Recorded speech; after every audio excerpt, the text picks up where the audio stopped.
করে তার ইবাদত করার তৌফিক দান করে সেই বান্দাই জান্নাতের বাগানে বসতে পারে, আল্লাহর সাথে কান্না করতে পারে, আল্লাহর সামনে সেজদা দিতে পারে। কথা ঠিক কিনা? ঠিক। মুজাহিদ রহমাতুল্লাহ শুনে অবাক হয়ে যায়। তারপরে তার চক্ষু দিয়ে জোর করে পানি পড়তেছে।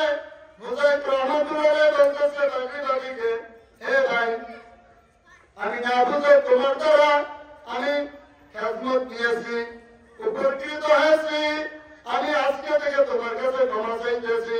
সাথে সাথে মুজাহিদ রহমাতুল্লাহ ওই পাখির পাও ধরে জোরে কান্না করতেছে, ভাই তুমি আমাকে মাফ করে দাও, আমি ভুলে করেছি, আমি জানি না, তুমি আমাকে মাফ করে দাও, তুমি নিশ্চিত একজন আল্লাহর ওলি।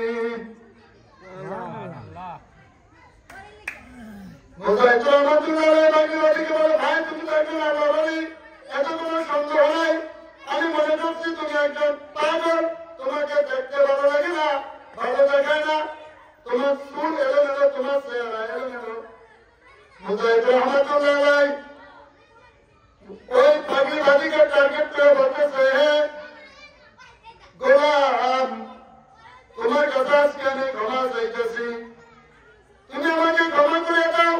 আর শুনে রাখো, আমি তোমাকে বলতেছি, আল্লাহকে সাক্ষী রাখিয়া ওয়াল্লাহি আল্লাহর কসম দিয়ে বলতেছি, আমি যতদিন বাঁচিয়া থাকবো ততদিন তোমার খেদমত আমি করবো, আমি মুজাহিদ তোমার খেদমত করবো। সুবহানাল্লাহ। এ বাকি তোর খেদমত আমি করছি, আমার খেদমত তুই করছ, তোর কাছে মাপ চাই। আর যতদিন তুই বাঁচিয়া থাকবি আমি মুজাহিদ তোর খেদমত করিয়া তারপরে আমি এই দুনিয়া থেকে ত্যাগ করতে চাই। তাদের ফিকির কি দেখছেন? তাদের চিন্তা কি আর আমাদের চিন্তা কি?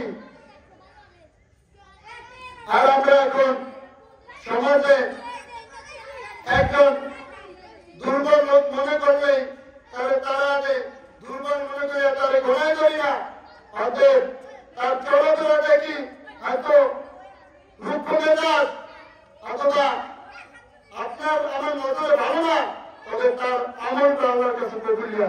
সাবধান সাবধান,